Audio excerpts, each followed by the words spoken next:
Ici Pierre-Yves McSween. En as-tu vraiment besoin? C'est un livre que j'ai écrit pour aider les gens à réfléchir sur la façon d'accumuler du capital pour leur permettre de soit avoir un projet de vie ou un projet d'entrepreneuriat qui revient au même. Finalement, grâce à ça, les gens se disent comment je peux cumuler mon capital pour un jour, me lancer en entreprise, mettre une partie de mon argent en plus de celle des créanciers et réussir à bâtir une entreprise. Comment on devient chroniqueur? On a une vocation pour le journalisme, mais on veut manger à sa faim. Donc, on commence par étudier en journalisme et en comptabilité et on exerce les deux métiers en même temps. Et un jour, quelqu'un nous offre une première opportunité, puis une deuxième, puis une troisième, puis une quatrième.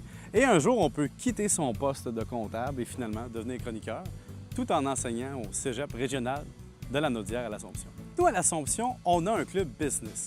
Donc, les étudiants sont groupés et on dit « Tiens, on a deux opportunités de marché intéressantes. » La première, il y a des livres usagés dans les mains des étudiants qui ne s'échangent pas à la fin de l'année.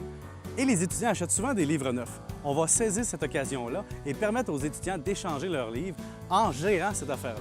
Deuxième point, à l'Assomption, on ne ramasse pas les sapins de Noël. Et comme on ne les ramasse pas, les gens se retrouvent avec un déchet qu'ils doivent gérer. Donc, le Club Entrepreneur s'en est occupé, a offert aux gens de ramasser leurs sapins de Noël en échange d'une rétribution et on se retrouve avec une autre activité entrepreneuriale née de rien.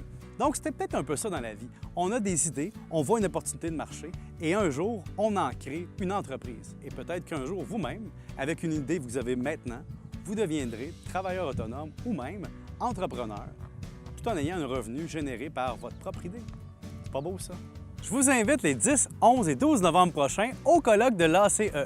Et en plus, le 11, c'est ma conférence. Comprendre les règles du jeu de l'entrepreneuriat, en as-tu vraiment besoin? C'est se poser la question, c'est bien beau nos rêves en haut, là, ce qu'on rêve dans notre tête, mais dans la réalité, qu'est-ce qui arrive? Il y a des gens qui vont nous financer, qui vont nous prêter de l'argent, qui vont investir. Et ces gens-là sont beaucoup plus rationnels que nous. Donc, qu'est-ce qu'ils vont regarder? Quel ratio ils vont regarder? Quelle information ils vont vous demander? Comment on doit être prêt pour se présenter devant ces gens-là? Donc, on va regarder ça ensemble et en rire un petit peu.